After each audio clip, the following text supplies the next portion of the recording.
वाहिगुरु जी का खालसा, वाहिगुरु जी की फतेह। दूसरे एपिसोड में हम जानेंगे कि ये जो दुनिया है, जो हम देखते हैं, ये कितनी बड़ी है, ये कितनी विशाल है, ये ब्रह्मांड कितना बड़ा है, उसके बारे में विज्ञानी क्या कहते हैं और गुरबानी क्या कहती है। आओ मिलकर जानते हैं। मैंने कुछ दिन पहले एक वेब सीरीज देखी थी जो कि बहुत ही अद्भुत थी। मैंने जितना उसे देखा, मेरा प्यार श्री गुरु ग्रंथ साहब जी के प्रति और बढ़ गया। उसे देखकर लगा कि जितनी बातें गुरबानी में लिखी हैं, वो विज्ञानियों की खोज के मुताबिक एक एक लिखी हुई गुरु साहब की बात सच है। उस वेब सीरीज में सब कुछ बताने के बाद उन्होंने अंत में यह निर्णय लिया, ये कहा कि इस ब्रह्मांड का कोई और शोर नहीं है, इसका कोई अंत नहीं है। ये कहने पे साइंसदान मजबूर है, क्योंकि जितना दूर वो जाते हैं, ये दुनिया उतनी दूर और नजर आती है। गुरु साहब भी गुरबानी में ऐसा ही कुछ फरमाते हैं कि अनेक रूप रंग ब्रह्मांड, इस ब्रह्मांड के अनेकों ही रूप हैं, अनेकों ही रंग हैं, लेकिन इसका कोई अंत नहीं। एल्बर्ट आइंस्टाइन ब्रह्मांड के बारे में लिखता है कि इंसान एक बच्चे की तरह है जो लाइब्रेरी में अनेकों ही भाषाओं की लिखी पुस्तकों का सारा ज्ञान प्राप्त करना चाहता है। अगर धरती की सारी मिट्टी को ब्रह्मांड कहें तो इंसान ने अभी तक केवल मिट्टी के एक कण के बराबर इस सृष्टि को जाना है। अभी भी बहुत कुछ जानना बाकी है। उसके बाद वैज्ञानिक गैलीलियो ने 1610 में पहली बार दूरबीन से जब उसने अपनी आकाशगंगा को देखा तो उसने कहा कि इस हमारी अकेली आकाशगंगा में यानी मिल्की वे में करोड़ों ही तारे हैं। उसका ये बयान गुरु नानक जी के बाद आया। गुरु नानक साहब जी ने केवल इस आकाशगंगा के नहीं बल्कि उसके आगे की भी बात की और कहा कि लाखों ही आकाश, लाखों ही पाताल है। जैसे कि जपजी साहब में लिखा है कि पातालना पाताल लख आगासा आगास।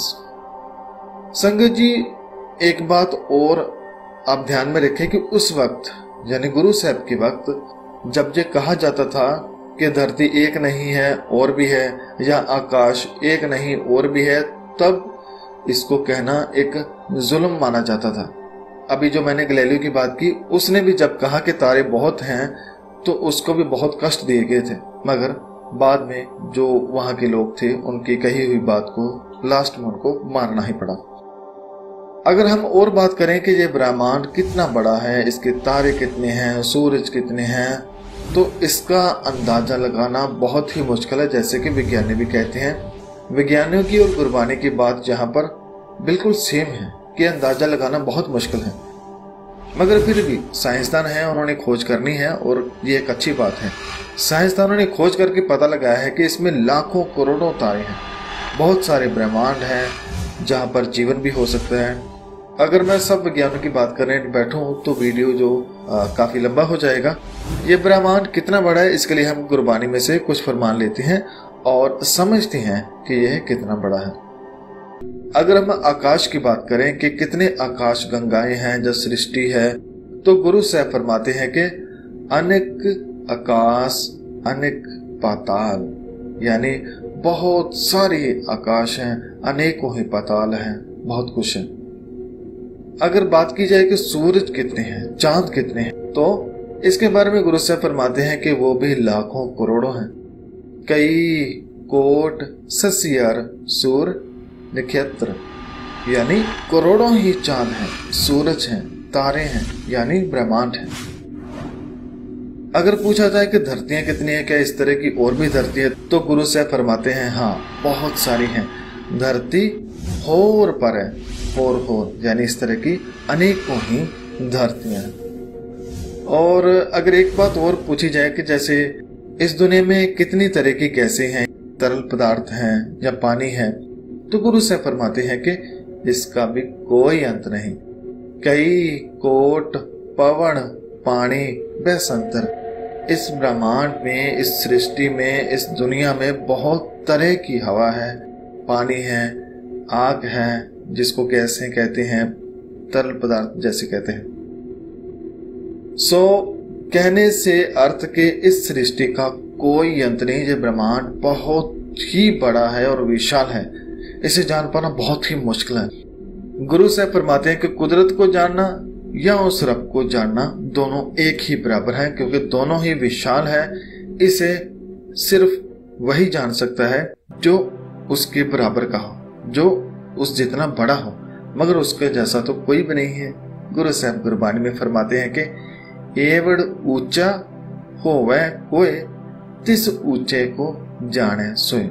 जो उसके बराबर का होएगा वही जान सकता है, लेकिन उसके बराबर का तो परमात्मा के रब के बराबर का तो कोई भी नहीं। अब मैं आखिर में वैज्ञानिक हार्वर्ड स्पेंसर की बात कह के समाप्ति करता हूं कि वह बहुत ही खूबसूरत बयान देता है कि जितना मैं इसको खोजता हूं, ढूंढता हूं, उतना ही और यह ब्रह्मांड बढ़ जाता है, ये बढ़ता ही जाता है।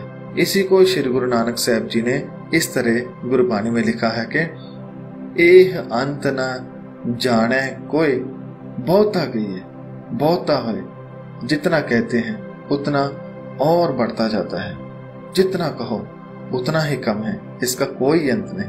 तो आज की वीडियो में हमने समझा कि रब की बनाई कुदरत बहुत ही विशाल है, जिसका अंत जान पाना बहुत ही कठिन है, ना के बराबर है। आने वाली वीडियो में हम कुछ और इस तरह की जानकारी गुरबानी में से हासिल करेंगे। तब तक के लिए धन्यवाद। वाहिगुरु जी का खालसा, वाहिगुरु जी की फतेह।